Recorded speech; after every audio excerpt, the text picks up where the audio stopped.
Le vent sifflait à travers le défilé, couvrant presque le claquement du verrou, mais le grésillement dans l'oreillette persistait, agressif, impossible à ignorer.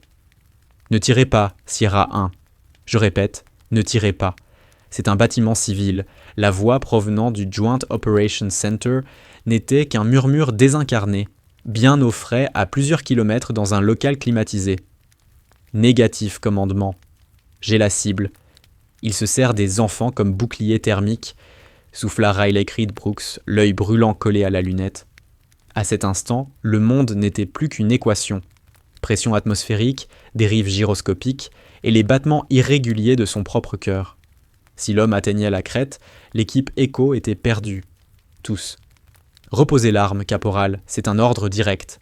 Une seule balle mal placée et vous serez devant une cour martiale avant même de remettre le pied sur le territoire américain. À côté d'elle, le Master Chief Logan Hayes gisait dans son sang. Sa respiration n'était plus qu'un gargouillis humide.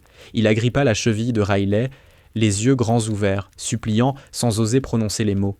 « Sauve-les. »« Tu as 10 secondes, Brooks. » Halta Hayes, un filet rouge au coin des lèvres. « Décide. » Le doigt de Riley resta suspendu sur la détente.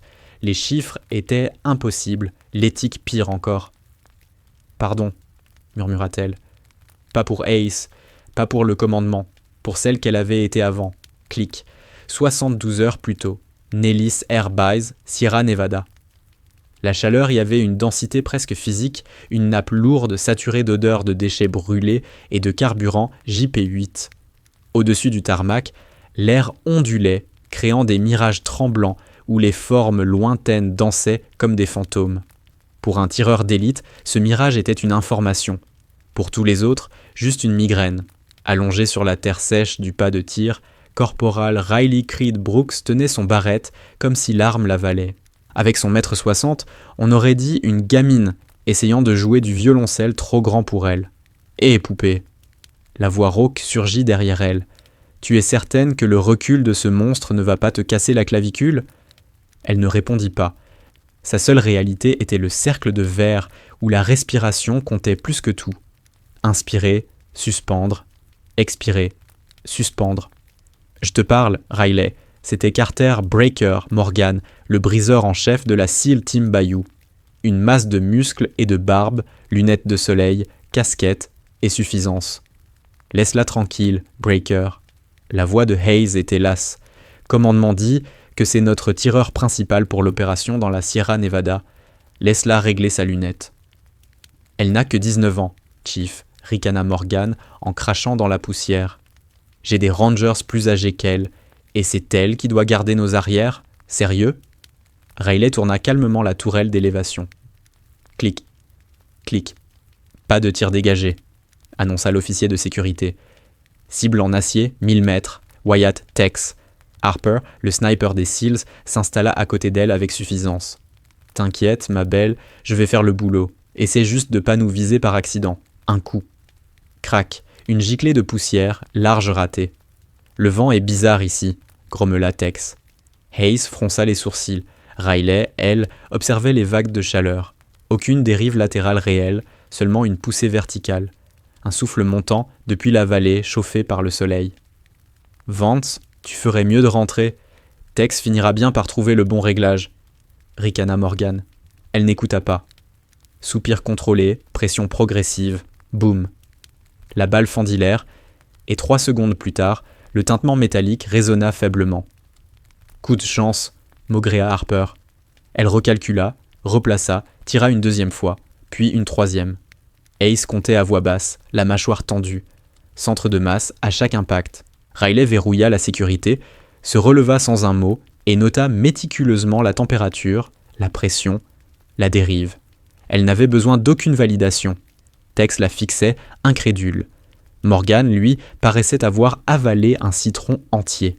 « Le vent ne vient pas de l'est », murmura Riley Creed Brooks d'une voix presque neutre. Elle adressa un regard franc à Wyatt Harper, puis à Logan Hayes. « Ce n'est qu'une poussée thermique. Si tu corriges comme pour un vent latéral, tu vas rater à chaque fois. Il faut viser plus bas. » Elle passa le canon énorme de son barrette sur l'épaule, comme si ce poids de 10 kilos n'était qu'un sac de randonnée. Caporal Brooks, lança Hayes, en lui bloquant le passage. Cette fois, plus aucune ironie, seulement l'évaluation froide d'un professionnel. Où as-tu appris à lire la trace comme ça ? Dans les Ozarks, Master Chief, répondit-elle en replaçant sa casquette. J'entraînais mon œil sur les marmottes, bien plus petites que des insurgés, et surtout, elles ne ripostent pas. Elle s'éloigna vers les baraquements, sentant dans son dos les regards de l'équipe. Ce n'était plus du mépris qu'elle percevait, mais quelque chose de plus lourd, presque écrasant, l'attente. Ils espéraient un miracle. Or, dans les montagnes de la Sierra Nevada, les miracles se faisaient rares. La partie facile était terminée, le tir n'était que des mathématiques. La guerre, elle le savait, obéirait à d'autres lois. À bord du HH-60 Pavhawk, le ventre de l'hélicoptère n'avait rien du courage héroïque qu'on attribue au film. Cela sentait l'huile hydraulique, la sueur rance et les vapeurs corrosives qui s'insinuaient par la rampe arrière. L'habitacle vibrait comme un cercueil métallique prêt à déverser la violence sur la terre. Recroquevillé près de la porte arrière, les genoux serrés contre elle, Riley se laissait bercer par le battement anarchique des rotors. Thump, thump, thump, jusqu'au fond des dents. Autour d'elle, les hommes de la SEAL Team Bayou ressemblaient à des silhouettes de guerre moderne. Multicam, protection balistique, optique nocturne qui leur donnait des airs d'insectes mécaniques. Carter Morgan fixait un bâton chimique sur son épaule. Harper vérifiait encore et encore ses chargeurs, une créature unique, parfaitement coordonnée. Riley, elle, faisait tâche dans l'organisme. Brooks, grésilla la voix de Hayes dans le système interne. Quand la rampe s'ouvre, tu sors la dernière. Tu restes dans mon sillage. Tu ne t'égares pas. Tu ne vas pas chasser. Jusqu'à nouvel ordre, tu es un colis. Clair ? Reçu, Chief. Elle sentit la chaleur lui monter au cou. Un colis. Elle serra la garde de son arme. Le barrette était trop long pour l'hélico, l'obligeant à garder le canon pointé vers le plancher. Hayes voulait la protéger, ou peut-être protéger les autres de son inexpérience. Mais à l'arrière, elle perdait l'avantage du regard. Elle était la seule capable de voir ce que les capteurs ne saisissaient pas. Le chef de bord, juché derrière la minigun, leva 2 doigts. 2 minutes. Le Pavhawk effectua une embardée violente, la gravité plaquant Riley contre les sangles. Il volait au ras des crêtes brisées de la Sierra Nevada, 30 mètres tout au plus, pour échapper au radar. Elle abaissa ses JVN. Le monde devint un paysage phosphorescent, d'un blanc bleuté. À travers les jambes des opérateurs, elle apercevait la nuit filée par la rampe ouverte, une succession de roches fantomatiques et de gouffres noirs. Zone d'atterrissage en vue, annonça le pilote, capteur froid, aucun écho thermique, insertion feu vert. Maintenez la trajectoire, ordonna Hayes. Riley se détacha, suivant le mouvement de l'équipe vers la rampe arrière en quête d'un angle de vue sur le sol qui défilait vers eux. Les cils formaient une masse compacte et lui bloquèrent la ligne. Elle se glissa entre l'épaule de Morgan et la paroi métallique. Le plateau apparaissait comme une étendue monochrome, gris sur gris. Rien de vivant. Et pourtant, ses yeux hypersensibles au contraste détectèrent une nuance, une zone plus sombre à une dizaine de mètres du point d'impact prévu. Terre retournée. De la terre fraîche se refroidit plus vite que la pierre chauffée par le jour. « Pilote, tenez la position !» cria Riley, la voix étranglée par la force G. Silence brutal sur la fréquence. « Qui vient de dire ça ?» s'exclama le pilote. « Élément arrière !» enchaîna Riley, parlant vite pour devancer Hayes. « Anomalie du sol à 3 heures, 10 mètres de la zone, possibilité d'engin improvisé. Ce n'est pas de l'érosion naturelle. » « Aucune signature thermique !» rétorqua le pilote irrité. « On se pose dans 30 secondes. » « Je vous dis que c'est là, » insista Riley. Si elle se trompait, elle passait pour une gamine paniquée. Si elle avait raison, décaler la zone d'atterrissage de 50 mètres, au nord, maintenant. Négatif, commença Hayes. Décaler, hurla Riley, brisant tout protocole. L'hélico vira brusquement. Les opérateurs basculèrent, Morgan s'écrasant contre la paroi. Puis les patins touchèrent le sol rocailleux, 50 mètres plus loin que prévu. Rampe ouverte, feu, feu, feu, vociféra le chef de bord. Les cils jaillirent hors de la rampe sans demander d'explication, propulsés par l'adrénaline plus que par la logique. Ils s'éparpillèrent dans la poussière folle, fusils levés, dessinant un périmètre instinctif. Riley se lança derrière eux, son barrette cognant contre ses cuisses à chaque pas. lourde enclume accrochée à son corps mince. Elle plongea au sol aux côtés de Logan Hayes, scrutant la nuit engloutie par la poussière. Le Pavehawk rugit, reprit de l'altitude et les abandonna sous un torrent de gravillons avant de disparaître dans le ciel noir. Le silence retomba, dense et presque oppressant. Hayes se glissa jusqu'à elle, l'attrapa par la sangle et la tira brusquement vers lui. Son visage n'était qu'à quelques centimètres, ses lunettes nocturnes projetant 2 reflets verdâtres d'allure démoniaque. « J'espère que tu as une putain de bonne raison d'avoir contredit un pilote, caporal, » siffla-t-il. « Tu as failli perdre l'oiseau. »« Regardez 3 heures, » souffla Riley, montrant du doigt l'endroit initial prévu pour l'atterrissage. Ace tourna la tête. Rien d'abord. Puis la poussière se déposa lentement. Un bref éclat jaillit, pas une explosion, un simple feu de déclenchement. Le souffle des rotors avait frôlé un câble de tension. Plus loin, une butte de terre trahissait une cache imposante, assez grande pour dissimuler un obus d'artillerie de gros calibre monté en piège. S'il s'était de poser là, la chaleur des turbines aurait suffi à déclencher l'enfer. Le Pavehawk et tout son équipage auraient volé en éclats. La flamme mourut et l'obscurité reprit ses droits. Hayes resta immobile, fascinée malgré lui. Elle ne distinguait pas son regard derrière les optiques, mais elle vit ses doigts blanchir sur la crosse de son arme. La radio grésilla. « On nous observe », chuchota Carter Morgan d'une voix trop basse pour être rassurante. C'était un dispositif commandé. Il s'avère qu'on venait. Riley balaya la crête, 200 mètres au-dessus d'eux. L'air avait un goût de sauge sèche et le froid mordait déjà. Avec sa thermique, elle ajusta le foyer. Un bref scintillement apparut. Rien qu'une minuscule réflexion d'étoile sur une optique que quelqu'un referma aussitôt. « Ils nous attendent », murmura Riley, soudain débarrassé de toute hésitation. La peur avait cédé la place à une lucidité glacée. « On bouge », ordonna Hayes, le ton tranchant, expurgé de toute condescendance. « Brooks, 2e position derrière l'éclaireur, reste aux aguets. » Elle n'était plus un colis, elle était le système d'alarme, et l'alarme venait de virer au rouge. Les montagnes de la Sierra Nevada se moquaient-nous des budgets, des insignes ou des entraînements élites. Chez elle, les montagnes étaient des murs absolus, payés en souffle et en douleur. 2 heures de progression plus tard, l'adrénaline s'était dissipée, laissant le poids glacial de la réalité. Ils avancèrent dans une zone agricole desséchée, couloirs d'irrigation, murs bas, broussailles. 1000 embuscades possibles, aucune certitude.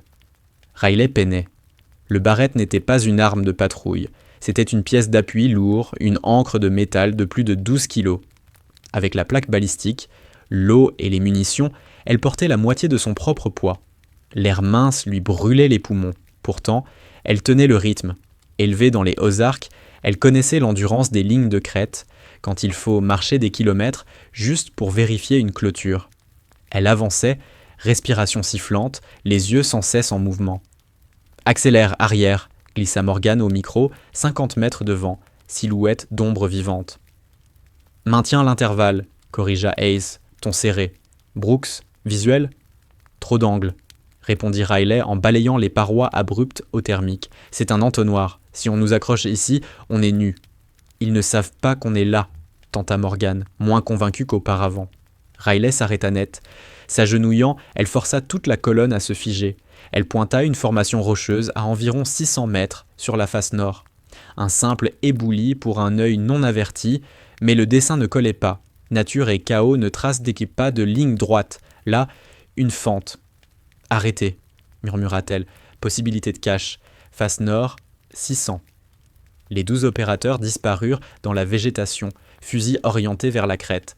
Ace rampa jusqu'à elle. « Parle. » « Secteur 4, » indiqua Riley en désignant le relief, sous la corniche. « L'éboulis est artificiel. Une meurtrière. Quelqu'un est installé là-haut. » Ace sortit sa propre optique, passa en thermique et observa longuement, 30 secondes peut-être. Il hésitait déjà. Le vent s'engouffrait dans la vallée, secouant les tiges de maïs desséchées près du lit asséché de la rivière. « Rien au thermique, » constata Ace en abaissant son optique. Roche froide. S'il y avait quelqu'un, on verrait une signature de chaleur, une respiration, n'importe quoi. « À moins qu'ils utilisent une couverture thermique, » objecta Riley, la voix un peu plus aiguë, « ou qu'ils soient tapissés au fond d'une cavité. Chief, cette position est préparée. Elle donne directement sur ce goulet. Hayes consulta sa montre GPS. On a 20 minutes de retard. Si on n'atteint pas le complexe avant 0400, on perd l'avantage de surprise. On ne peut pas vérifier chaque ombre dans ces montagnes. Ce n'est pas une ombre, insista Riley. Son instinct, celui qui leur avait déjà sauvé la vie lors de l'insertion, hurlait de nouveau. Si on laisse ça derrière nous, ils nous tomberont dans le dos. Hayes la regarda, puis observa les falaises. Même derrière les lunettes nocturnes, elle devinait son hésitation. Il pesait l'objectif face au risque, le marteau prêt à frapper, et elle, la seule à dire qu'il fallait parfois retenir le coup. « Morgan, scanne la crête », ordonna-t-il. « Rien à signaler, patron », répondit Carter presque trop vite. « On dégage, ici on est des cibles vivantes. » Hayes se tourna vers Riley. « On continue. Tu surveilles, mais on s'arrête pas. C'est un ordre. » Elle ravala la protestation. Reçu. Ils reprirent la marche. Riley avançait légèrement de biais, sa carabine mal adaptée à ce terrain, les yeux cloués sur cette fente noire dans la roche comme sur une porte entr'ouverte dans un quartier dangereux. Chaque pas attendait le coup fatal. L'éclair du canon, la balle qui lui prendrait la vie. Mais rien ne vint. 30 minutes plus tard, une silhouette de village surgit de la nuit. Un ensemble de maisons d'argile, serrées derrière des murs qui semblaient venir d'un autre siècle, blottis au pied d'un éboulis et sombre. « Formation !» ordonna Hayes. Les Seals basculèrent instantanément en mode CQB, devenant fluides, silencieux, précis. Ils convergèrent vers la porte principale du complexe, la supposée maison du chef de guerre. Carter plaqua une charge cinétique sur le verrou. Un thump étouffé, la porte céda. « Go, go !» Les faisceaux laser balayèrent chaque recoin. À gauche clair, à droite clair, salle clair. Riley entra la dernière, couvrant les angles. Elle s'attendait à des cris, à la fureur d'un tir nourri, au chaos d'un assaut. À la place, seulement le bruit de leurs bottes sur la terre tassée. « Le bâtiment est vide », annonça Carter perplexe. « Aucun chef, aucun garde, rien. » Hayes s'avança jusqu'au milieu de la pièce principale. Tapis au sol, quelques coussins. « Les renseignements étaient uniformels », grogna-t-il en shootant un tapis du bout de la botte. « Il devait être ici. » Riley passa devant lui et entra dans une petite cuisine rudimentaire. Odeur de cardamome et de laine humide. Un filet de chaleur montait d'une table basse. Elle s'approcha, au-dessus d'une théière argentée posée sur un plateau. Elle effleura le métal, brûlant. Elle la souleva un instant, versa une goutte au sol. Un panache de vapeur s'éleva, se tordant dans l'air glacial. « Chief » murmura-t-elle. Hayes arriva, vit la vapeur et s'immobilisa. « Ils ne sont pas partis depuis longtemps » dit Riley, observant chaque coin, sentant des présences invisibles. « Ils sont sortis il y a 5 minutes, au moment où on s'est arrêté à la crête. »« Un veilleur » comprit Hayes, livide sous la lumière verte des NVG. « La planque que tu as vue, ils ont prévenu. »« On ne chasse pas » dit Riley en serrant son arme. « On sert d'appât. » Ouch. Un sifflement monstrueux fendit l'air. Une roquette. « Couverture » hurla Carter. Le monde éclata. Pas une explosion hollywoodienne, mais une claque brutale, un vide qui arracha le souffle de Riley avant qu'elle n'entende quoi que ce soit. Le mur principal se déchiqueta, projetant éclats de schiste et débris brûlants à travers la cour. Riley fut projeté en arrière, raclant la terre durcie. Ses oreilles se vidèrent dans un sifflement aigu qui dévorait tous les sons. 3 secondes d'aveuglement total, puis les bruits revinrent. Pas des ordres héroïques, mais un martèlement sinistre. Tchug tchug tchug, la signature d'une mitrailleuse lourde répercutée par les falaises. PKM, calibre lourd.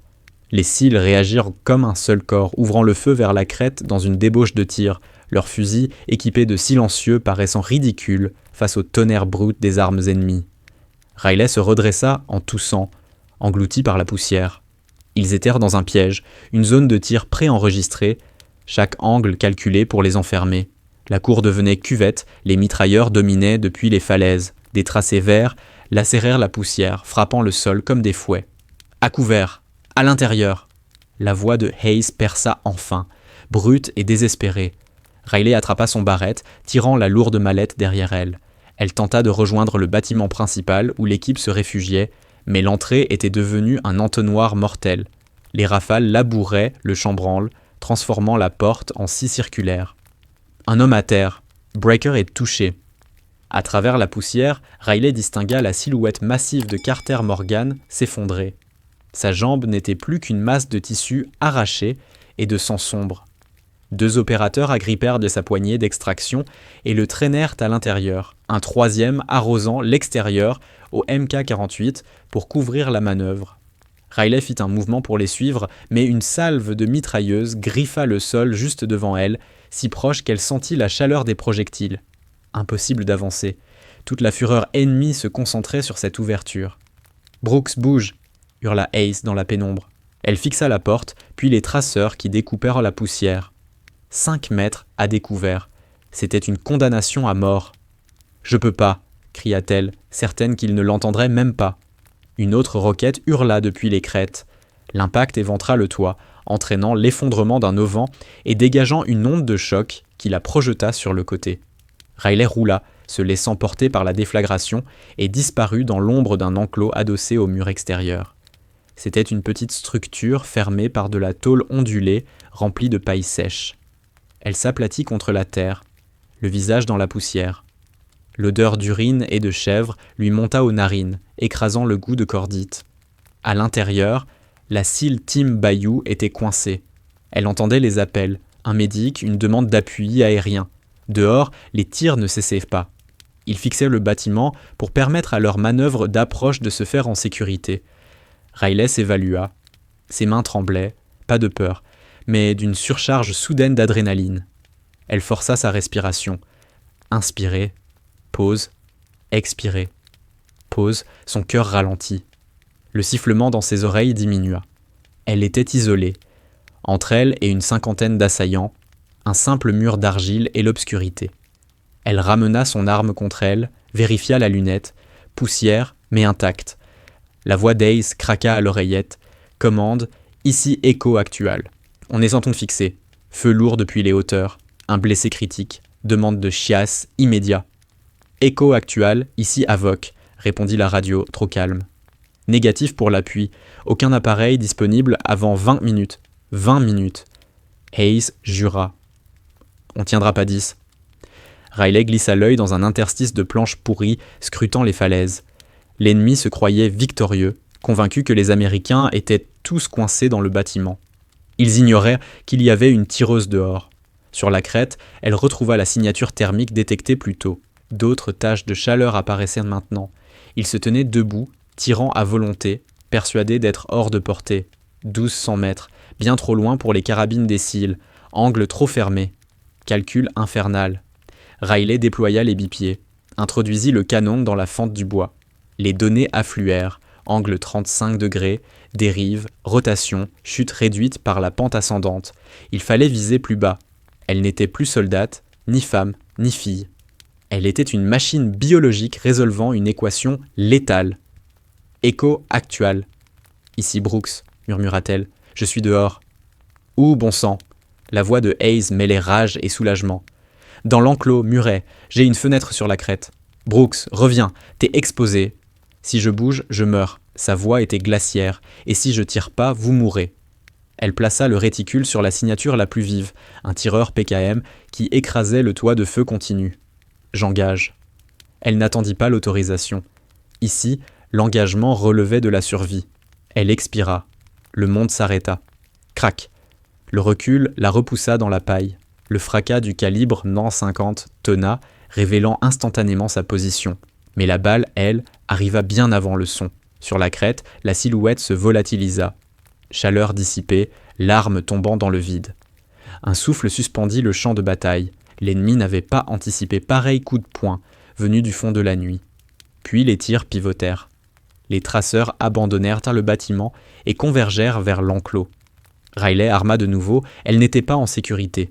Elle n'était pas dissimulée, elle était la cible. Un de moins, murmura Riley. Il en reste 49. L'enclos vola littéralement en éclats autour d'elle. Son tir venait d'annoncer la guerre et la riposte fut totale. Les balles découpaient le toit de tôle, transformant chaque rayonnement filtrant dans la poussière en un faisceau mortel. Elle se recroquevilla, tassant son corps dans la petite cuvette qu'elle avait creusée du talon. « Brooks, statue ?» grésilla la voix de Hayes, déchirant le souffle radio. « Toujours là, toussa-t-elle, sous feu direct. Décroche, tu dois décrocher. Négatif, souffla-t-elle. Si je me relève, je suis morte.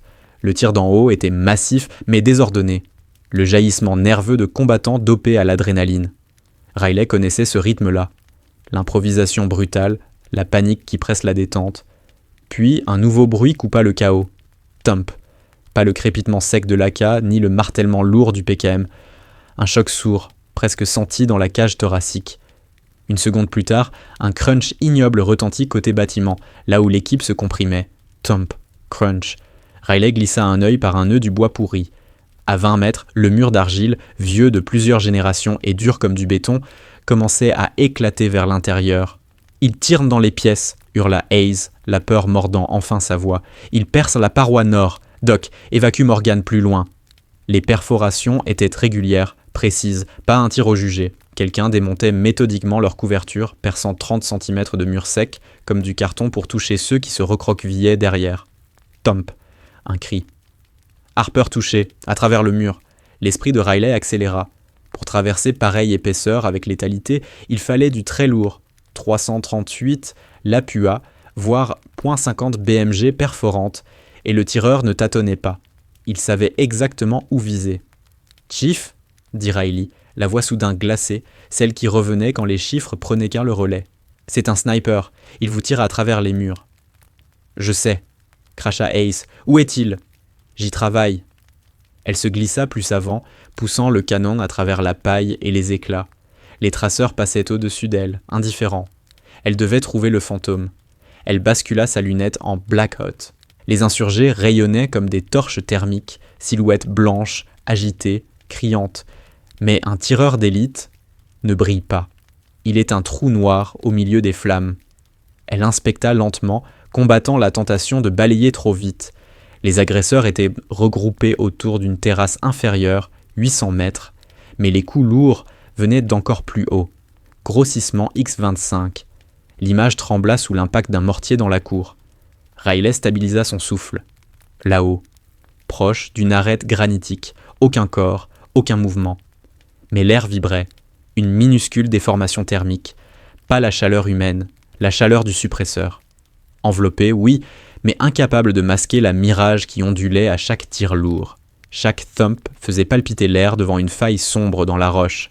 « Je l'ai », murmura Riley. « Donne l'azimut », ordonna Hayes. Élévation 12 heures, référence les Twin Peaks, descend 50 mètres, une fissure verticale, ombre profonde. Tu peux ? Elle calcula mentalement, 1250 mètres à angle 40 degrés, correction prête. Elle se repositionna dans l'axe, puis elle s'arrêta. La fente n'était pas une simple ouverture. L'adversaire tirait depuis une cavité profonde, à travers une meurtrière taillée dans la pierre. Depuis sa position au sol, elle ne pouvait voir l'intérieur, seulement la façade. « Négatif », dit-elle d'un ton étouffé. « Aucun angle, il est trop en retrait. Je peux pas l'engager depuis le fond de la vallée. Thump. »« Bordel !» jura Hayes. « Il vient de faire sauter notre radio. Brooks, si tu le tombes pas, on finira en pièces détachées. » Riley ôta son œil de la lunette. Elle regarda la paroi à sa droite. Un mur de roche abrupte s'élevait jusqu'à une vire fragile, 300 mètres au-dessus. Si elle restait ici, le sniper l'ignorerait sans doute. Elle n'était pas sa priorité. Mais si elle ne changeait pas d'angle, Ace et les autres n'avaient plus aucune chance. Le sniper ennemi ne la cherchait même pas. Il voulait les cils. Si elle grimpait, elle deviendrait une silhouette offerte à toutes les armes du massif. Mais, depuis la corniche, tout changerait. L'angle, la ligne de tir et l'intérieur de la fissure deviendraient visibles. « Il faut que je bouge », pensa-t-elle. « Répète », fit Ace. « Je peux pas tirer d'ici », entourta Riley en repliant bruyamment les bipieds. « J'ai besoin de hauteur, je monte. » Brooks, à couvert. La cour est un piège mortel. « Je suis déjà morte si je reste, Chief. » Elle n'attendit pas l'accord. Un dernier regard au chargeur, une gorgée d'air saturé de poussière et d'inévitable, puis elle fixa l'étendue nue entre l'enclos et la falaise, 50 mètres de mort ouverte. « Couvrez-moi », souffla-t-elle. Elle bondit hors de la paille comme une bête traquée, basse, rapide, instinctive. La montagne explosa autour d'elle. Les 50 mètres devinrent les plus longs de sa vie. Le sol jaillissait sous ses pas, haché par des geysers de terre soulevés par les rafales venues des hauteurs. Elle ne regarda ni en l'air, ni en arrière. Elle visa la faille sombre dans le granit et s'y jeta de tout son poids. Elle heurta la paroi, le souffle coupé, puis se glissa dans la crevasse, dos au rocher gelé, haletante. Son cœur cognait dans sa poitrine comme un oiseau affolé. « Brooks !» La voix de Hayes était presque affolée. « Compte rendu, à la base !» halta-t-elle en vérifiant son arme. La lunette était intacte. « Bien. Commence l'ascension. »« Brooks, tu vas te découper sur la crête, » avertit-il. « S'ils repèrent un mouvement sur la paroi, alors gardez-les occupés, » trancha-t-elle, coupant la radio. Elle leva les yeux. La falaise n'était pas une muraille nette, mais un chaos de schiste et de calcaire, brut, vertical, menant à une vire étroite à environ 80 mètres. Pas le sommet, mais largement assez pour modifier toute la géométrie du combat. Elle ajusta la sangle du barrette pour qu'il traverse son dos en diagonale, masse déséquilibrante prête à l'entraîner dans le vide. Un premier appui, rugueux, mordant ses gants. Elle tira. La montée devint une torture mécanique. Chaque mouvement arrachait un grognement musculaire. Chaque traction pesait le double avec l'armure, les munitions et l'arme. Un 4e degré transformé en solo intégral par le fardeau et le danger. 10 mètres. 20. Au-dessous, la guerre grondait, étouffée, répercutée par les parois comme une tempête enfermée dans une cloche. Les traceurs dessinaient des arcs verts dans la cour, le bâtiment prenait feu, les cils luttaient pour survivre. Riley se concentra sur la pierre devant son nez. 3 appuis, un mouvement. 3 appuis, un mouvement. La sueur lui brouillait la vue, l'acide lactique brûlait ses bras. 19 ans, contre une montagne qui avait brisé des nations entières. À 40 mètres, l'accident. Elle agrippa une plaque grise, l'attesta, solide. Elle s'y pendit. Crac. La dalle céda. Sa main droite se retrouva dans le vide, son corps pivota violemment, le barrette la tirant comme un pendule. Son pied ripait, ses ongles se déchirèrent sur la roche. Elle chuta. L'espace d'un souffle. La paroi la rattrapa brutalement, l'air expulsé de ses poumons. Elle gratta la pierre, accrocha enfin une racine surgie d'une fissure et s'arrêta, net, 5 mètres plus bas. Le bloc dévalait la montagne, ricochant contre la paroi, fracassant la pierraille, éclatant dans le pierrier, un vacarme énorme dans la brève accalmie du combat. Riley se figea, pas un souffle, pas un battement de cils. Elle pressa son visage contre la pierre couverte de lichen, devenant roche elle-même. Les mitrailleuses balayèrent aussitôt la falaise. Une ligne de balles fouetta 10 pieds à sa droite, puis 10 pieds à sa gauche. Il cherchait un mouvement, n'importe lequel. Le moindre geste, une respiration trop ample, et ses muscles trahiraient de sa présence. Elle força son corps à mourir, pas réellement, mais tactiquement. L'immobilité totale. Même si sa jambe était coincée, même si son épaule la brûlait, même si tout en elle hurlait. Ne bouge pas. 5 minutes. Les tirs cessèrent. L'ennemi se détourna, fasciné par le carnage au centre de la cour où les cils tentaient de détourner l'attention. 10 minutes. Sa jambe devint insensible. Elle resta pierre. Et attendit. Sa jambe était une torche nouée sous sa peau, mais Riley rangea la douleur dans un coin de son esprit. C'était la malédiction des tireurs d'élite. L'immobilité absolue. Un supplice qui rendrait fou n'importe qui. 20 minutes. Les ombres s'allongeaient sur la falaise. Le soleil disparaissait derrière les crêtes, plongeant la vallée dans un crépuscule violet. L'obscurité devenait son allié. Elle bougea un auriculaire, puis le poignet, puis le cou. Enfin, elle leva les yeux. La vire était encore 30 mètres plus haut. « Brooks ?» souffla Hayes, presque un murmure. « Toujours parmi nous ?»« Je bouge, » répondit-elle, la voix râpeuse de poussière. Elle reprit l'ascension, cette fois avec la lenteur torturante d'un caméléon. Chaque prise testée 2 fois, chaque appui posé comme s'il était miné. Elle atteignit la corniche dans la dernière lueur du jour, une plateforme maigre, juste assez large pour s'y allonger, masquée derrière quelques buissons desséchés. Elle roula sur le dos, fixa les premières étoiles. Sa poitrine haletait, l'air froid lacérant ses poumons. Elle aurait voulu s'abandonner là, fermer les yeux, dormir. Mais un thump lourd venu du fond de la vallée lui rappela pourquoi elle grimpait. Elle se remit sur le ventre, ramena le barrette, déploya les bipieds et dégagea les caches de la lunette.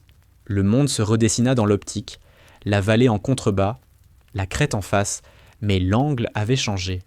Elle ne tirait plus vers le ciel, elle était presque à niveau. Elle balaya la fissure dans laquelle le fantôme ennemi disparaissait. De cet angle, l'entrée n'était plus un trou noir. Elle distinguait le canon lourd posé sur un trépied, et derrière lui, une silhouette rouge vif penchée sur la crosse. Puis, elle vit autre chose. Plus au fond, une seconde signature thermique, plus petite, courbée derrière des jumelles, le spotter. Et derrière eux, dans l'ombre, des caisses rectangulaires irradiant une chaleur uniforme. Des munitions, des explosifs. Un frisson métallique la traversa. Elle n'avait pas seulement trouvé un sniper. Elle observait un dépôt fortifié. « Chief ?» murmura Riley, l'index déjà en pression sur la détente.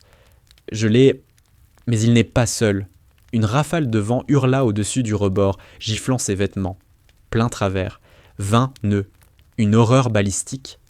Elle corrigea au vent, ne sentant plus ni le froid ni la douleur. Elle n'était plus Riley Creed Brooks. Elle était l'aiguille prête à traverser l'ouragan. Le vent était une bête vivante. Il ne soufflait pas. Il chassait, rebondissant sur les parois, dessinant des rivières invisibles capables de dévier un projectile d'1 mètre entier à cette distance. Riley se coula dans la pierre, la roche froide épousant ses côtes. Dans la lunette, le monde devenait phosphore vert et grain sale, surligné par l'infrarouge, le rouge du canon chauffé, le blanc du visage du spotter. Elle consulta son anémomètre. Inutile. Là où elle était, vent droite-gauche à 10 mm. Mais là-bas, poussière qui filait dans l'autre sens. 2 mondes de vent contradictoires. Le cauchemar du tir lointain. Cible statique, souffla-t-elle pour elle-même. En face, le tireur ennemi armait lentement, préparant une nouvelle munition perforante pour déchirer encore une paroi. Elle fit tourner la tourelle d'élévation. Clic, clic, clic, 38 MOA. La gravité, elle, ne mentait pas. Mais le vent? Si elle ratait, la déflagration du calibre .50 attirerait tous les tirs. Elle n'aurait aucun abri, ce serait un tir unique ou un suicide propre et net. Elle ferma les yeux une seconde, sentit l'air sur sa joue, le fouet des rafales sur les feuilles de sauge. Le vent montait, retombait, revenait, repartait. Elle rouvrit le monde dans son œil droit.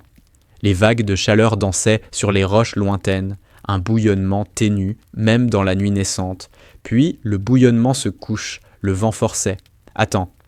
Le spotter leva ses jumelles vers la ferme, désigna quelque chose. Le sniper s'installa derrière sa lunette.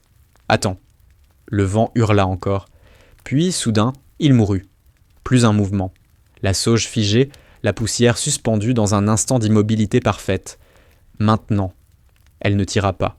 Elle pressa, lentement, droit vers l'arrière. Crac. Le barrette fracassa son épaule, les gaz brûlants jaillirent donc latéralement, la lunette bondit hors de son alignement, la balle, elle, volait déjà. Elle força le recul, rabaissant aussitôt la lunette, cherchant l'impact. À 1250 mètres, le projectile mettait près de 2 secondes avant d'arriver. 2 secondes, c'est une vie, suffisant pour regretter.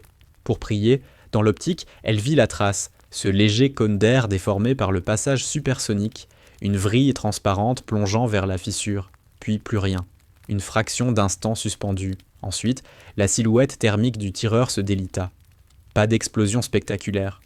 Le rouge se contracta brusquement comme arraché en arrière par une force invisible, puis s'affaissa, disparaissant derrière la pierre. Touché. Le spotter resta figé, contemplant le vide où son partenaire se tenait encore une seconde plus tôt. Il ne comprenait pas encore. Le son n'était pas arrivé. La balle voyageait plus vite que la détonation. Puis, le tonnerre du .50 roula enfin dans la nuit. Thump. Le spotter se jeta en arrière, lâcha ses jumelles, plongea dans les ténèbres du tunnel. Cible neutralisée, dit Riley, voix creuse, sans relief. Elle attendit la montée d'adrénaline, le triomphe, cette vague héroïque dont parlent les films. Rien. Juste la pierre glacée sous son ventre et le bourdonnement dans ses oreilles. Elle venait d'éteindre une vie à plus d'1 kilomètre et se sentait aussi impliquée que si elle avait rempli un formulaire administratif. Cette absence-là lui fit plus peur que tous les tirs ennemis. Dans la vallée, un silence brutal s'installa. Le rythme sourd du canon ennemi s'était tu. Écho actuel, ici Sierra 1, transmit-elle. Menace principale neutralisée, wallbanger éliminé. Un long moment de statique, puis la voix de Hayes, essoufflée, incrédule. Répète, Sierra 1. Tu l'as eu ? Affirmatif, centre-masse, menace au tapis. Brooks laissa-t-il échapper hébété. C'était plus de 1200 mètres dans la nuit. Le vent est tombé, mentit-elle. Il ne s'était jamais calmé. Elle, si. Reçu, répondit Hayes, retrouvant son timbre opérationnel. À toute station, cessez le feu. Pause tactique, recharger et regrouper. Doc, statue Morgan. Stable, dit la voix du médic. Mais faut le bouger, il s'étouffe dans la poussière. Riley réarma. La douille encore brûlante tomba près de sa joue et lui brûla la peau. Elle la laissa là. La douleur l'ancrait dans le réel. Sierra 1, garde la position, ordonna Hayes. Cherche d'autres signatures. S'il avait un spotter, il peut en avoir d'autres. Reçu, souffla-t-elle. Dans la cavité, le spotter avait disparu, mais les caisses luisaient encore faiblement. Elle avait éliminé l'homme, pas la menace. Les guerres ne se gagnaient plus avec des héros, mais avec des stocks. Chief, dit Riley, j'ai des munitions, beaucoup. Ce n'était pas un nid de sniper, c'est un dépôt. Tu peux le détruire ? Elle regarda son chargeur. Elle était en A191 match, parfait pour la précision, inutile pour faire exploser quoi que ce soit. Mais elle avait une cartouche miracle dans sa poche. La MK211, Raufoss, explosive, incendiaire, perforante. Elle sortit le chargeur. « Stand-by », souffla-t-elle. « Je vais allumer la lumière. » Le cliquetis métallique résonna dans la nuit revenue silencieuse. Le vent hurla à nouveau, comme vexé d'avoir manqué l'occasion de sauver l'homme de la grotte. Elle se remit en batterie. Un abattu. La nuit, elle, ne faisait que commencer. Le calme après la mort du tireur était un mensonge, une inspiration avant le hurlement. Echo 1, ici Actual, grésilla Ace. On décroche. Direction le lit asséché au sud. Garde nos têtes dans ton viseur, Brooks. Reçu, Chief. J'ai le secteur. Elle observa, en thermique, les silhouettes sombres sortir de la maison éventrée, portant Morgan. Ils glissaient comme des ombres dans le gris, vers le lit de rivière qui leur offrirait un semblant de couverture. Mais l'ennemi ne reculait pas. Il mutait. Des formes surgirent des ruelles à l'est, pas seulement des combattants, des silhouettes vacillantes, petites, des civils. Femmes en longues robes, enfants poussés dehors comme du bétail. Elle ne les entendait pas crier, mais leurs spasmes disaient assez. Elles protégeaient leurs enfants, et dans leur sillage, tapis derrière ces corps innocents, avancèrent les insurgés. « Chief, mouvement à l'est », avertit Riley, le doigt suspendu sur la sûreté. Multiples contacts mélangés avec des civils. À quelle distance ? 100 mètres. Ils poussent les civils vers votre flanc. Les cils gagnèrent le lit de rivière, mais la dépression deviendrait piège si l'ennemi s'en approchait assez pour y jeter des grenades. Riley fixa 3 silhouettes masculines derrière un groupe de femmes. Lance-roquettes. Équipe RPG secteur 3, derrière le puits, lança-t-elle, la voix serrée. Neutralise-les, Brooks. Ace hurlait. Dans le lit asséché, les cils ouvrirent le feu, répondant au flanc est. Riley positionna sa croix. Le grossissement était suffisant pour distinguer la chaleur d'un enfant, agrippé à la jambe d'une femme. L'homme au RPG se tenait juste derrière, posant littéralement le tube sur l'épaule de la mère. Si elle tirait au calibre .50, la balle traverserait l'insurgé, oui. Mais l'onde hydrostatique pouvait tuer dans un rayon de quelques centimètres, une marge infime. « Je peux pas », souffla-t-elle. « Ils utilisent des boucliers humains, pas d'angle propre. Vance, ils ajustent un tir sur notre position. Si ce RPG part, on est fini. La physique était simple. La morale, impossible. » Elle vit l'insurgé ajuster son tube, sans se presser. Il savait que les Américains ne tireraient pas. Ils connaissaient leurs règles mieux qu'eux. Ils transformaient leur éthique en arme. Tuer la femme pour sauver l'équipe. Laisser mourir l'équipe pour sauver la femme. La paralysie la cloua. Son doigt refusa d'appuyer. Elle avait 19 ans. Pas le droit de décider qui vivait, qui mourait dans cette équation sanglante. Vance, maintenant. Le tireur pressa sa gâchette. Whoosh! La roquette traversa la vallée, heurta le rebord du lit asséché, juste où Hayes et le médic se terraient. Boum! Un geyser de poussière, un cri à la radio. Homme à terre! Homme à terre! Hayes touché! Chief! Hurla Riley. Elle vit la signature thermique du Master Chief basculer, retomber mollement contre la berge. Aucun mouvement. L'insurgé rechargeait déjà, saisissant un autre projectile sur le dos d'un complice. La femme et l'enfant étaient toujours là, figés dans la terreur. L'hésitation venait de coûter du sang. Quelque chose se brisa en elle. L'observatrice détachée, la fille regardant la guerre depuis une lentille, mourut à cet instant. À sa place surgit quelque chose de froid, de fonctionnel. Elle déporta son point de visée, pas sur la poitrine de l'homme, trop près de la femme. Elle visa l'ogive elle-même, l'extrémité du tube. Une chance sur 1 million. Un pari avec le diable. Pardonne-moi, souffla-t-elle. Crac. La balle traversa la nuit comme une sentence. Elle heurta la charge au moment où l'homme relevait le lance-roquette.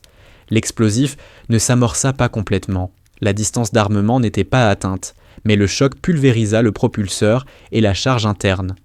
L'ogive éclata dans une gerbe écrasée, une boule de feu qui engloutit l'insurgé.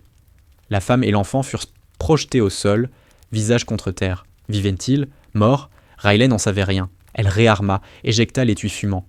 « Menace neutralisée », dit-elle d'une voix qui n'était plus la sienne, monotone, métallique. « Chief est à terre », lança le médic, affolé. Éclat dans le cou, seigneur artériel, on doit bouger maintenant. « Vance !» grésilla Wyatt Harper, le tireur qu'il avait méprisé quelques heures plus tôt. « Dégage-nous un couloir, élimine tout ce qui n'est pas nous. Tu me suis ?» Elle scruta. Les civils s'égaillaient, les insurgés se révélaient derrière eux. « Reçu », dit Riley. Elle plaça la croix sur la cible suivante. Sans hésiter, cette fois, l'hésitation venait presque de tuer Ace. Elle tira, cadence inhumaine, boum, réarma, boum, réarma. Elle n'était plus un ange gardien, elle était la faucheuse et la moisson commençait. La vallée ne savait plus si elle criait ou si elle murmurait. À l'intérieur du casque, c'était une autre violence, le bruit blanc de la solitude. « Avoc. Ici Echo 1. Urgence immédiate », gémissait Harper. « Catégorie Alpha. Demande d'extraction. Immédiatement. Avoc, vous me recevez ?» Parasite, crissement, aiguillage strident. Riley enfonça son écouteur, grimaçant. Ce n'était pas seulement la géographie qui brouillait la liaison, c'était un brouillage volontaire, pulsé, rythmique. « Il nous brouille !»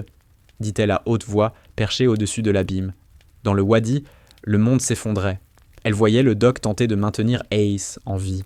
Le Master Chief n'était plus qu'une forme pâle, la gaze compressive saturée de sang noir sous le filtre nocturne. Il ne bougeait plus. Riley bascula sur le canal courte portée. « Echo 1. Ici Sierra », transmit-elle.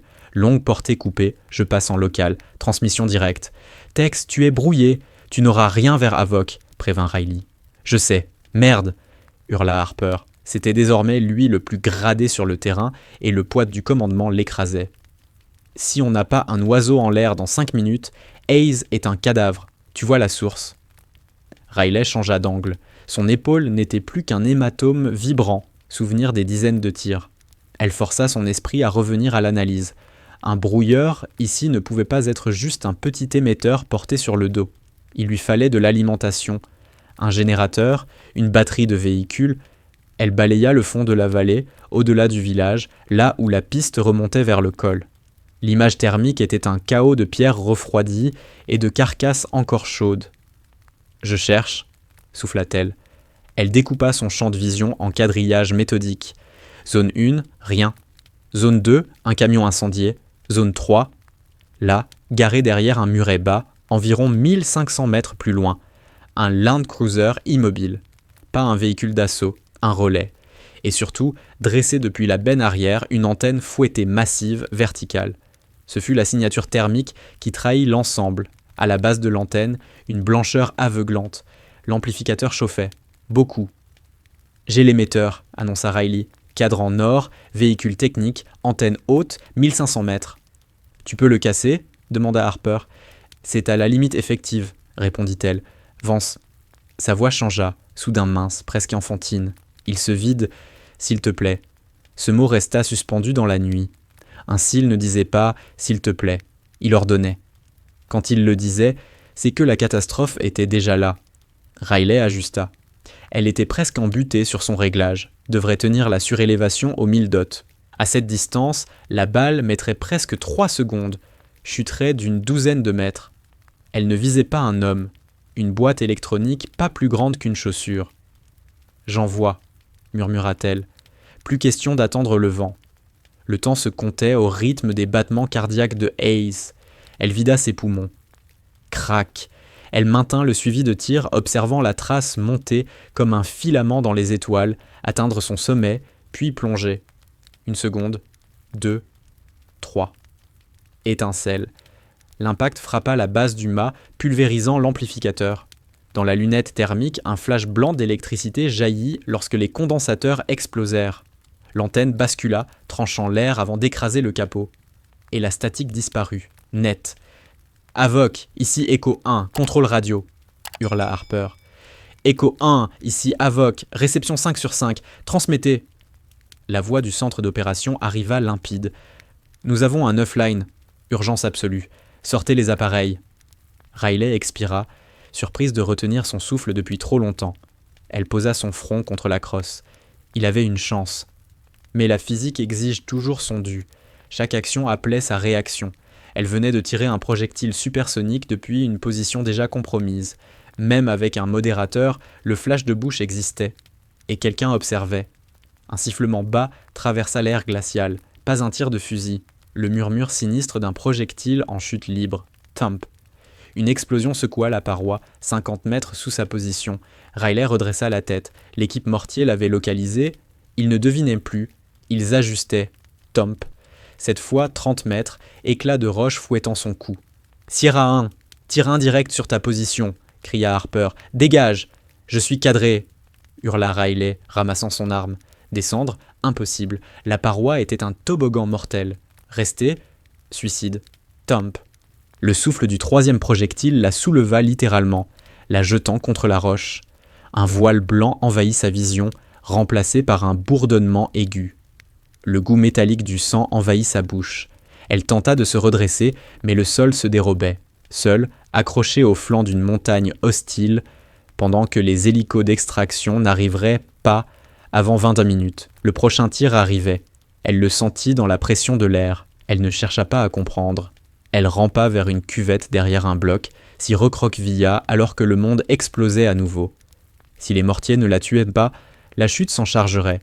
Et si la chute l'épargnait, le froid attendait patiemment son tour. Les messages radio devinrent bourdonnement, puis écho sans forme. Elle contrôla son fusil. La lunette avait une fracture nette.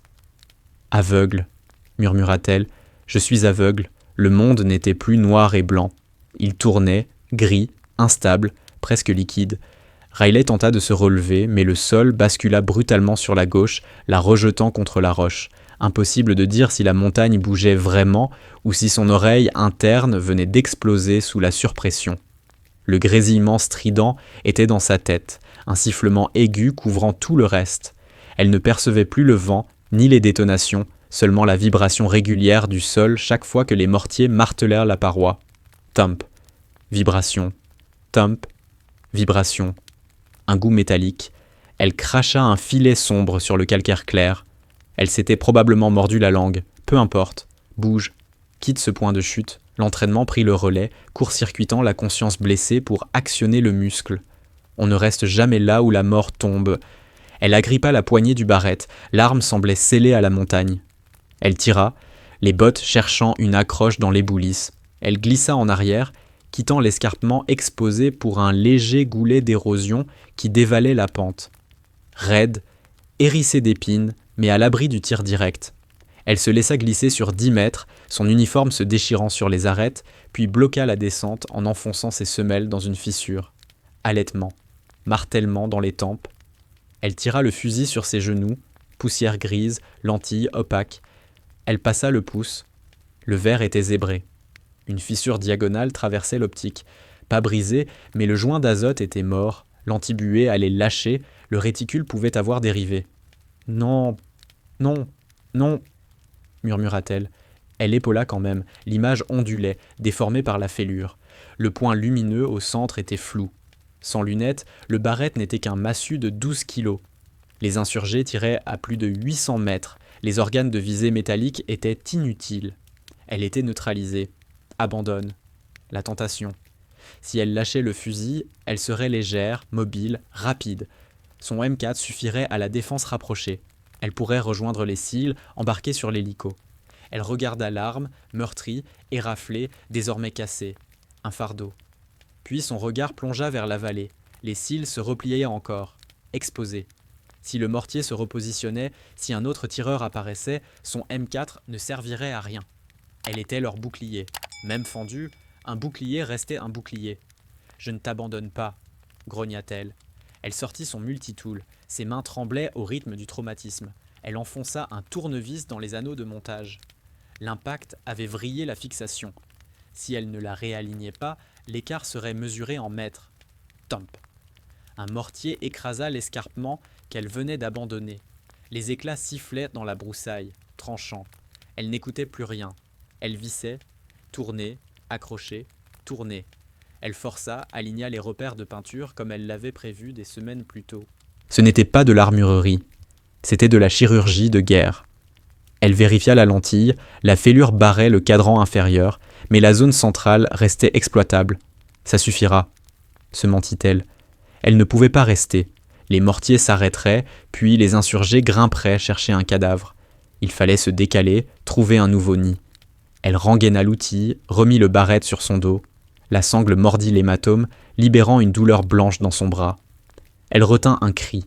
« Écho 1, ici Sierra », articula-t-elle dans le micro. Elle ignora le silence radio, peut-être du brouilleur, peut-être sa propre surdité.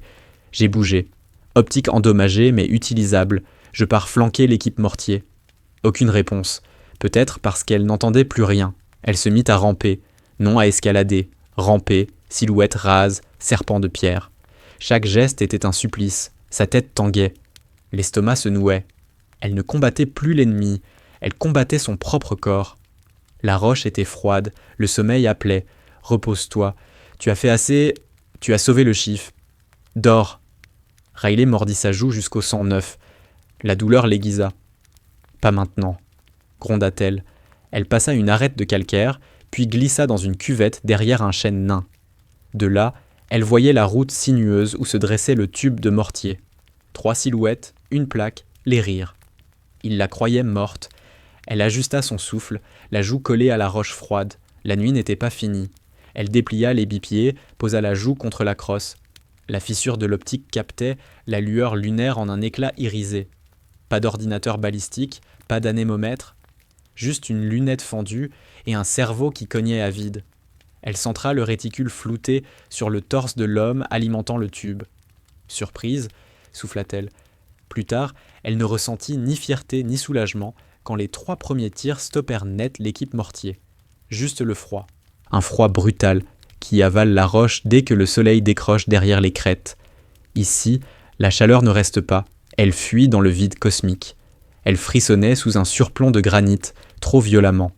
Les secousses étaient dangereuses, elles trahissaient un mouvement, générant de la chaleur. Et la chaleur, dans une nuit glacée vue par optique thermique, était une signature de mort. Dans la vallée, des lueurs se déplaçaient lentement, remontant les pentes. Pas des patrouilles ordinaires, des trackers. Ils avaient sorti les jumelles thermiques. Un corps humain dans un congélateur naturel est une torche blanche sur fond noir. Ses doigts tiraient vers le bleu. Ses dents claquaient. Camouflage thermique, murmura-t-elle, ordre lancé à son propre cerveau pour museler la panique. Elle plongea la main dans la boue glacée formée dans une anfractuosité. La sensation fut atroce, comme si elle y enfonçait sa peau dans l'azote liquide. Elle enduisit son visage, sa nuque, puis tassait la boue sur son uniforme. Épaules, cuisses, bras. La couche de boue égalisait sa température avec celle de la montagne, un truc de manuel de survie qu'elle n'aurait jamais imaginé employer pour éviter une exécution. Elle sortit une couverture d'urgence de sa trousse, un rectangle de millard. Elle ne s'enroula pas dedans. Elle la posa sur elle, puis la dissimula sous des pierres, du végétal. Le film renvoyait la chaleur vers l'intérieur et empêchait toute fuite thermique. Un cercueil isolant. Dedans, elle grelait lentement. Dehors, elle disparaissait. Le temps perdit son sens. Plus d'horloge, seulement le vent et le craquement des pas. Crunch, crunch. Riley cessa de respirer. Les bruits étaient proches, 10 mètres peut-être. Elle ne pouvait pas bouger son barrette. Le canon était trop long. Le moindre frottement trahirait sa présence. Sa main glissa très lentement vers sa ceinture. Elle agrippa la poignée froide du couteau de dotation. À l'école des snipers, on apprend la distance. Tuer à plus d'1 kilomètre, ne jamais voir les yeux, ne jamais sentir l'haleine. Un acte clinique, presque une équation. Là, ce n'était plus une équation. Une ombre masqua l'entrée de son trou. Un jeune homme barbu, lourd manteau de laine, Un AK-74 équipé d'une optique thermique. Il balayait la zone, l'objectif comme un œil mécanique. Il avança. Il regardait exactement vers elle, mais la boue et le millard faisaient que leur œuvre. Pour lui, elle n'était qu'un rocher. Il s'arrêta, ajusta sa sangle, sortit une radio, murmura quelque chose, puis tourna légèrement la tête, à 3 pieds. Elle comprit qu'au moment où il dépasserait, il verrait la forme de ses bottes, sentirait l'huile d'armes. Elle n'eut pas besoin de décider. Son corps décida seul. Elle jaillit de la terre comme un spectre arraché au sol. Le combattant tenta de lever son fusil, mais elle était déjà contre lui. Elle bloqua l'arme d'un avant-bras, et de l'autre planta la lame vers le haut. Pas de taille, une poussée, droit sous la mâchoire, vers le tronc cérébral, chaud, viscéral, effroyable. Il n'eut pas le temps de crier. Un gargouillis, mélange sans-guerre, remplaça sa voix. Ses yeux s'écarquillèrent, happés par la peur et l'incompréhension. Ils chutèrent ensemble, roulant dans la poussière glacée. Il se débattit, une force animale, agrippant son visage, arrachant la boue, griffant sa peau. « Crève !» cracha-t-elle, dents serrées, tordant la lame. « Crève !» Son corps se détendit soudain. Mort inerte, lourdeur suffocante. Riley le repoussa d'un coup d'épaule, haletante, les mains poisseuses d'un mélange de boue glacée et de sang brûlant. Elle fixait le cadavre. Il avait été une menace. Il n'était plus qu'un poids organique. Elle regarda ses doigts trembler, terre et rouge mêlés, et comprit qu'elle venait de franchir une frontière qu'aucun manuel n'enseignait. Ce n'était plus la brume rose d'un tir à distance, c'était intime. Elle avait senti l'instant où la vie s'était arrachée du corps. Un haut-le-cœur remonta, elle l'engloutit. Aucune place pour être malade. Elle récupéra la radio du guetteur, arracha la batterie et la projeta dans le ravin, puis détacha la lunette thermique de son fusil. La sienne était inutilisable, peut-être que celle-ci... Un chuchotement passa dans son oreillette, pas la voix ferme de Hayes, une voix râpeuse, noyée de liquide. « Sierra 1 !» Elle appuya sur son micro, laissant une traînée de sang sur le plastique. « Je suis là. » Vance, le souffle était déchiré. On ne tiendra pas jusqu'au point secondaire. Trop de blessés. On se replie dans le ravin. Tenez bon, Chief, les renforts arrivent. Broken Arrow validé. Les hélicos sont en route. Vance, l'interrompit-il, épais, presque absent. Écoute, si on tombe, tu ne descends pas. Reste là-haut. Tu survis, tu racontes. Ne parle pas comme ça. Je n'écris l'oraison de personne. Tu restes accroché, compris ? Un silence blanchit le signal. « T'es une sacrée tireuse, gamine », gémit Hayes. « Sacrée ». La transmission mourut. Riley resta figé dans l'obscurité, seul avec le cadavre qui refroidissait. Le froid n'était plus autour d'elle. Il avait envahi l'intérieur. Elle reprit son arme, regarda la lunette cassée, ses doigts bleuissants, le sang coagulé sur ses gants. La nuit n'en avait pas fini. Et si Hayes devait mourir, elle ferait en sorte qu'il ne parte pas seul. Elle fixa la lunette thermique volée. Il lui fallait du duct tape. Elle trouva, bricolant à genoux sous les étoiles. Un montage grotesque, l'optique ennemie plaquée sur le rail Picatinny, avec des tours de ruban argentés et une prière. Alignement approximatif, relief oculaire impossible. Mais quand elle porta l'œil, le monde cessa d'être un gribouillis. Il devint une mosaïque nette de gris et de blanc. Elle rampa jusqu'au bord de la corniche. Le froid dépassait la douleur, installée profondément. Ses mains étaient des serres rigides tachées de rouge séché. Écho situation, croissa-t-elle. Cloué hurla Tex, la panique à vif. Ils descendent un lourd sur la vallée. On entend le moteur. S'il franchit la crête, on est transformé en purée. Riley scruta le fond du bassin, 2,5 kilomètres plus loin. À ces distances, 1000 mètres demandent du talent, 2000 réclamant de la chance, 2400 relèvent du compte. Et pourtant, elle le vit. Une lueur incandescente, un pick-up cahotant, et dans la benne un ZPU-2, double canon de 14,5 mm, de quoi traverser la terre battue et vaporiser toute une équipe réfugiée dans le ravin. « Je l'ai », souffla-t-elle. Distance, 2400. Elle énonça le nombre, mais son cerveau refusait de l'intégrer. Le projectile mettrait 4 secondes et demie à parcourir cette ligne courbe. 4 secondes pendant lesquelles le véhicule avancerait de 50 mètres. Elle devait viser l'avenir, pas le présent. Et la Terre pivotait sous le tir. La rotation décalerait l'impact sur la droite. « Vance, tu peux la voir ?» demanda Tex. Attends. Elle vérifia. Tourelle embutée. Elle devrait viser bien au-dessus, dans une zone noire du ciel, choisir une étoile comme repère. Le vent semblait mort ici, mais là-bas, elle tenta les calculs. Coefficient de traînée, pression, vitesse initiale. Tout s'embrouillait, glissait hors de son esprit contusionné. « Arrête !» murmura-t-elle à elle-même. Elle ferma les yeux. Elle cessa d'être la jeune caporale. Elle oublia le froid, oublia son âge. Ne resta qu'une plateforme. Elle rouvrit. Ne vit plus des chiffres, mais les poussières derrière le pick-up, la manière dont les pixels vibraient dans le flux thermique. Elle déplaça le fusil, visa très haut, très loin, devant, à un champ de football du réel, au néant. Ne pense pas. Lance. Elle expira, son cœur suspendu. Elle pressa. Boum. Le recul s'abattit différemment. Son angle, ses muscles gelés. La crosse frappa son épaule comme un marteau de fer. Quelque chose céda. L'articulation jaillit hors de sa loge. Un éclair blanc, la respiration volée. Sa bouche s'ouvrit dans un cri muet. Elle s'effondra sur le fusil, l'épaule disloquée, mais la balle filait déjà, seule, coupant la nuit. Une seconde, 2, 3, 4. Le conducteur fumait une cigarette, convaincu d'être le chasseur. Il ne devina rien. Le projectile ne le trouva pas. À cette distance, un homme était un mirage. Mais il trouva le moteur. Le bloc de fonte explosa comme une pastèque d'acier. Le radiateur, fracassé. L'huile, le métal, la vapeur, tout éclata en un geyser brûlant. Le pick-up se cabra aussitôt. L'essieu avant bloqua net. Lancé à près de 60 km/h, le véhicule bascula dans le vide comme un jouet mal saisi. Un salto de métal et de poussière. Le tireur, projeté dans les rochers, retomba comme une marionnette dénouée. Le 4x4 atterrit sur son toit, raclant la pierre dans un jet d'étincelles sur plusieurs dizaines de mètres. Puis une boule de feu, le réservoir, illumina la lunette thermique comme un lever de soleil brutal. Cible détruite. Halta Riley, serrant son bras pendu. Inutile. Les larmes coulaient, gelant sur ses joues. Cible détruite.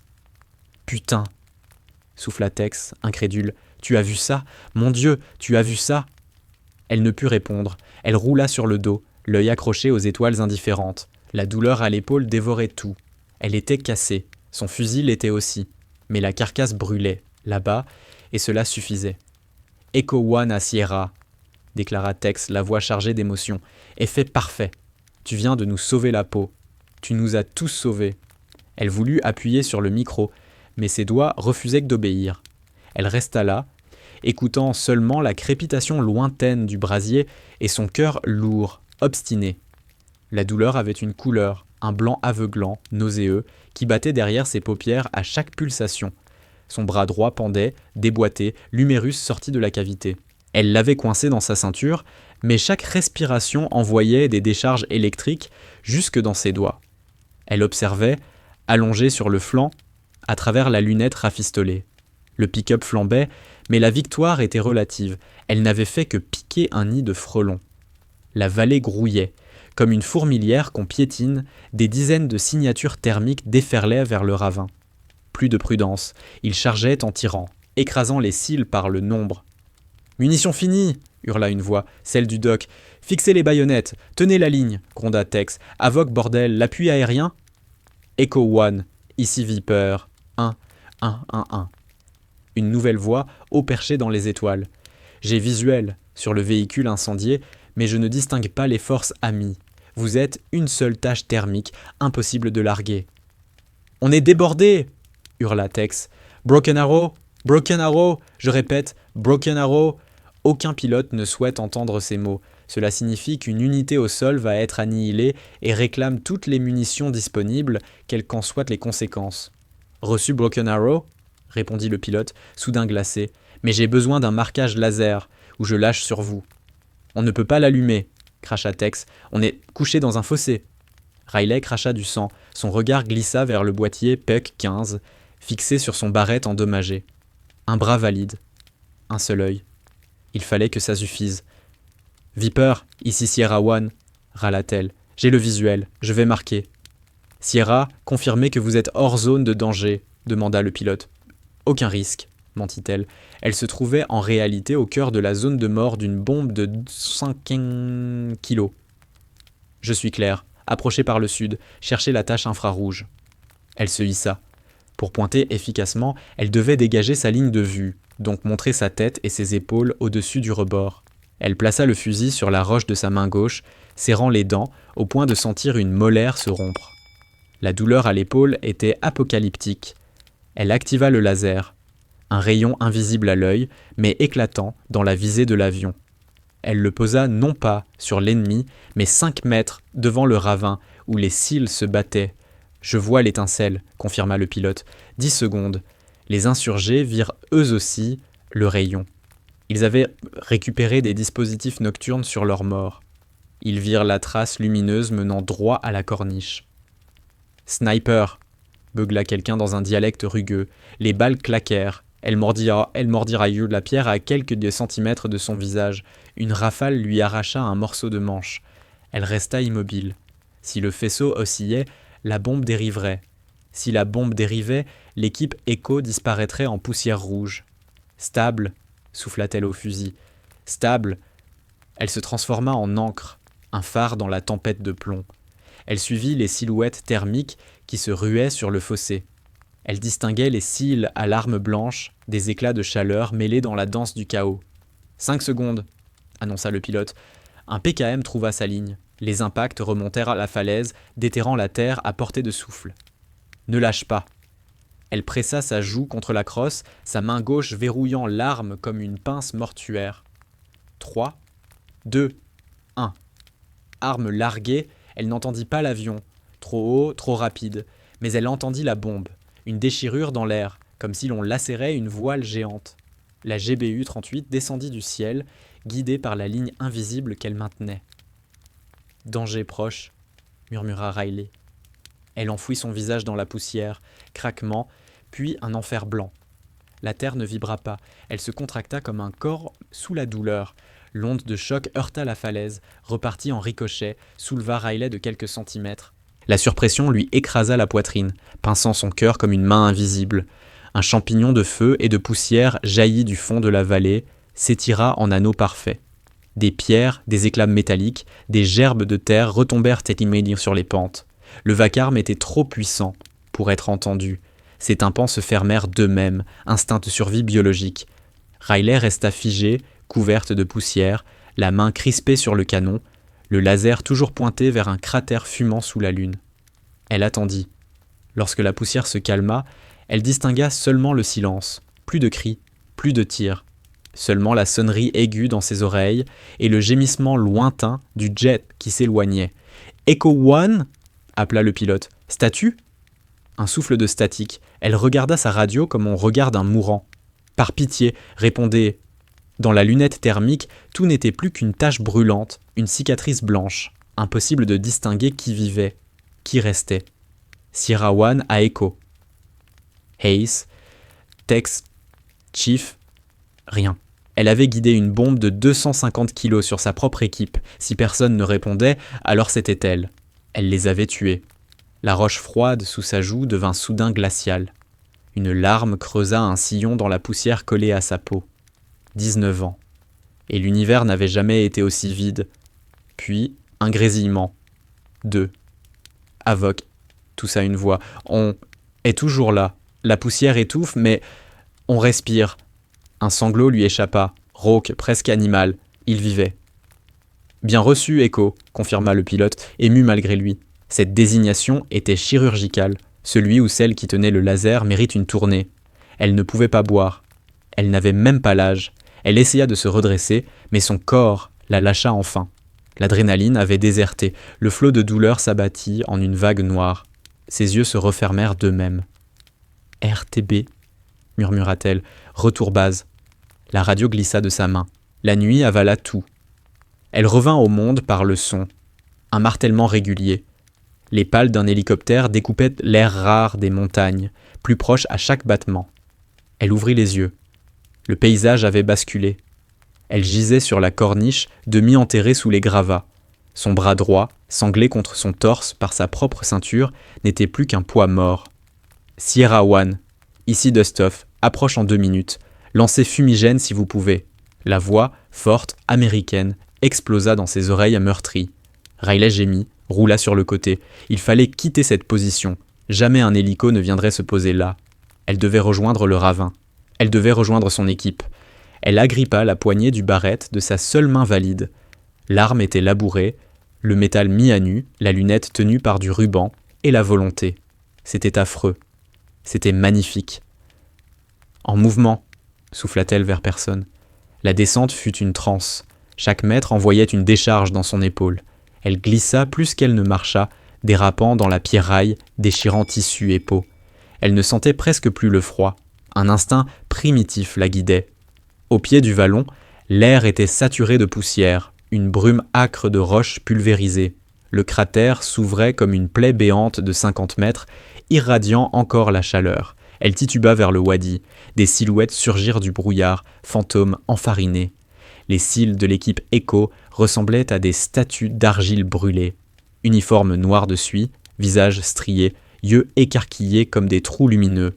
« Ne tirez pas !» gronda une voix éraillée, Tex. Il sortit du fossé, arme basse, boitant. Il s'arrêta à 1 mètre. Riley tenta de se tenir droite, mais ses genoux plièrent. Elle s'arc-bouta sur le fusil comme sur une béquille. « Je suis là », balbutia-t-elle. « RTB ». Tex resta silencieux un instant. Il observa le sang séché sur son visage, l'attelle improvisée, la vision grotesque de la lunette scotchée. Il prit doucement le fusil de sa main. « Je m'en charge », dit-il simplement. « Je porte le poids. » Il ne l'appela pas Vance. Il l'appela par son nom. « Le chief ?» souffla-t-elle. « Vivant... » « À peine, » répondit Tex, faisant signe. 2 silhouettes portaient un brancard improvisé. Hayes était dessus, enveloppé de couvertures thermiques, une perfusion brandie au-dessus de lui par l'infirmier titubant. Le grondement du MH-47 devint assourdissant. L'ombre géante du Chinook passa au-dessus de la crête, avalant les étoiles. Le souffle des rotors les frappa comme une vague, soulevant une tempête de sable. « Allez, allez !» hurla le chef de soute, agitant des bâtons lumineux. Ce n'était plus une extraction, c'était une fuite arrachée au bord de l'apocalypse. Les SEAL, les soi-disant immortels de la Navy, rampaient littéralement vers la gueule béante du monstre volant. Tex l'agrippa par le harnais de combat. « Allez, lâche pas maintenant !» Il la tira littéralement à l'intérieur de l'appareil. Le plancher métallique était glissant d'huile hydraulique, l'air brûlant des turbines suffocant. Riley s'effondra contre les sangles rouges, glissa jusqu'au sol, incapable de garder une position assise. La rampe claqua, les moteurs rugirent, le Chinook arracha son poids du vide. Les vibrations changèrent, il quittait la vallée. Il vivait. La cabine baignait dans la lumière rouge tactique, un enfer figé dans le métal. Riley distingua le médecin penché sur Ace, vérifiant les garrots, injectant des fluides. Le visage du chief était gris, les yeux clos. À côté, Carter Morgan, jambes ligotées, le regard perdu. Et puis Tex, assis juste en face d'elle, le TAC 50 coincé entre ses genoux. Il effleura le duct tape entourant la lunette, suivant la ligne de la fissure comme s'il lisait une cicatrice. Puis, il leva les yeux vers elle. Il posa 2 doigts contre sa poitrine, juste au-dessus du cœur, et hocha la tête. Lentement, gravement. Les autres suivirent son regard. Fini l'ironie du briefing, les haussements d'épaules. À la place, cette expression silencieuse qu'on réserve à quelqu'un qui vient de traverser l'enfer en ramenant les autres sur son dos. Ils n'applaudirent pas. Ils ne crièrent pas. Ils la regardèrent clonner seulement, cette gamine de 19 ans qui avait défié la physique pour les garder debout. Riley voulut parler, demander si elle avait bien fait, si elle serait jugée pour avoir guidé un laser sur leur propre position. Aucun mot ne franchit ses lèvres. La chute d'adrénaline la percuta comme une masse. La douleur dans l'épaule revint, hurlante. Elle posa sa tête contre la paroi vibrante. Une larme solitaire coula, traçant une ligne propre au milieu de la crasse. Elle n'était plus une fille. Elle n'était même plus soldat. Elle était autre chose. Le silence après le tonnerre. Elle ferma les yeux, et pour la première fois depuis 2 jours, elle sombra totalement. La pièce était blanche. Pas le blanc terne des sommets poussiéreux des Sierra Nevada, mais un blanc chimique, aseptisé, presque agressif. Les néons bourdonnaient comme des insectes irrités, vrillant directement dans son crâne. Riley était assise sur une chaise pliante, le bras droit immobilisé dans une écharpe rigide, l'uniforme impeccable, sorti de blanchisserie militaire, lui semblait aussi étranger qu'une peau empruntée. En face, le commandant Sterling, un homme qui livrait ses guerres en salle de conférence à coups de briefing et de budget. Impeccable, parfumé au café et à l'après-rasage hors de prix. Sur la table, un dossier épais, tamponné rouge, top secret, no forn. Caporal Brooks, dit-il en tapotant le dossier, nous avons visionné les images des caméras casques de l'équipe Echo, ainsi que le rapport du vol de l'escadrille Falcon. Nous disposons aussi des déclarations préliminaires du Master Chief Hayes. Riley ne répondit pas. Elle fixait un point au-delà de son épaule.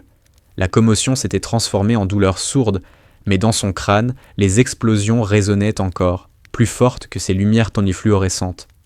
C'est un récit remarquable, poursuivit Sterling, chaque mot choisi avec des gants blancs. Toutefois, des complications demeurent. La porte s'ouvrit, le bourdonnement d'un fauteuil électrique annonça l'arrivée du Master Chief Hayes. Il paraissait rétréci, pâle comme un drap. Un bandage épais enserrait son cou, sa jambe était plâtrée, mais ses yeux restaient ceux qu'elle avait connus, durs, d'acier bleu. « Ne signe rien, Brooks », râla-t-il. Sa voix n'était plus qu'un souffle meurtri, pas avant qu'ils aient mis la décoration noire sur blanc. Sterling soupira, avec la patience polie qu'on réserve à un enfant insupportable. « Master Chief, nous en avons déjà parlé. L'optique médiatique est délicate. »« L'optique » cracha Hayes. « Elle nous a sauvés. Elle a sorti un tireur embusqué à 1200 mètres. Elle a stoppé un pick-up armé à 2400. C'est un record. C'est une Navy Cross, au minimum. »« C'est un cauchemar politique, » corrigea Sterling à voix basse. « Nous ne pouvons pas annoncer que l'une des meilleures unités spéciales du pays a été tirée de l'enfer par une spécialiste de soutien de 19 ans. Cela décrédibiliserait l'image du groupe. Cela gêne le département. » Riley baissa les yeux vers le rapport. Les lignes imprimées, à l'envers, disaient simplement « Neutralisation de la menace attribuée à l'élément Echo collectivement. Destruction du véhicule attribué à l'appui aérien. GBU 38. Élimination du tireur embusqué. Non confirmé. » Il l'effaçait. Pas par méchanceté, mais par mécanique institutionnelle. La légende des unités d'élite devait rester intacte. Elles étaient des demi-dieux invincibles. Pas des hommes sauvés par une fille des Appalaches équipée d'une lunette rafistolée au ruban adhésif. « C'est une mascarade !» gronda Hayes, tentant d'avancer son fauteuil vers la table. « J'irai voir l'amiral, je témoignerai. »« Et si vous faites signarat de ça ?» coupa Sterling d'un ton glacial. « L'enquête sur l'appel Broken Arrow sera rouverte. Vous avez demandé une frappe danger close, vous avez violé 3 règles d'engagement. Si cela remonte, Master Chief, votre pension saute. Et la caporal Brooks se retrouvera devant une cour martiale pour usage non autorisé d'un désignateur laser. » Le silence tomba, lourd, absolu. Hayes resta figé, comprimé par la menace. Il avait été prêt à risquer sa carrière pour la défendre, mais Sterling venait de poser sa carrière à elle sur l'autel également. Riley se leva, la chaise racla le lino comme une lame. Elle avança jusqu'à la table, saisit le stylo. « Brooks » murmura Hayes, « tu n'es pas obligé. » Elle le regarda. Pour la première fois depuis l'extraction, elle esquissa un sourire. Ce n'était ni la joie ni la fierté, c'était le sourire épuisé de ceux qui comprennent trop tôt. « Ça ne change rien, Chief. »« Ça change tout pour moi, » répondit-il, la voix brisée. « Je sais ce que j'ai fait, » dit-elle calmement. « Toi aussi, et les gars aussi, c'est suffisant. » Elle signa, d'un geste net, sans trembler, « A. G. Brooks, CPL. » Elle referma le dossier. « Puis-je disposer, commandant ?» Sterling sembla surpris, puis soulagé. Il rangea la chemise cartonnée dans sa mallette. « Oui, caporal, vous êtes muté vers le bataillon de soutien de Bagram, en attente de rapatriement. »« Non, » répondit-elle simplement. Il releva la tête. « Pardon ? Je ne rentre pas aux États-Unis, » dit Riley. « Je reste en zone. Inscrivez-moi pour la prochaine rotation. »« Brooks, » souffla Hayes, « rentrez chez vous. Reprenez des études. Éloignez-vous de tout ça. » Riley regarda son reflet dans la vitre, assombri par la nuit afghane.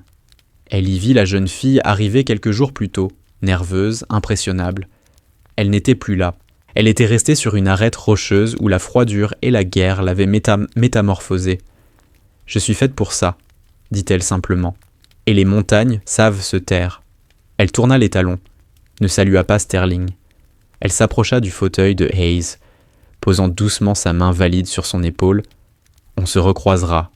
Grave. » murmura-t-elle, prononçant pour la première fois son indicatif. Ace leva les yeux. Des larmes se formaient, brillantes.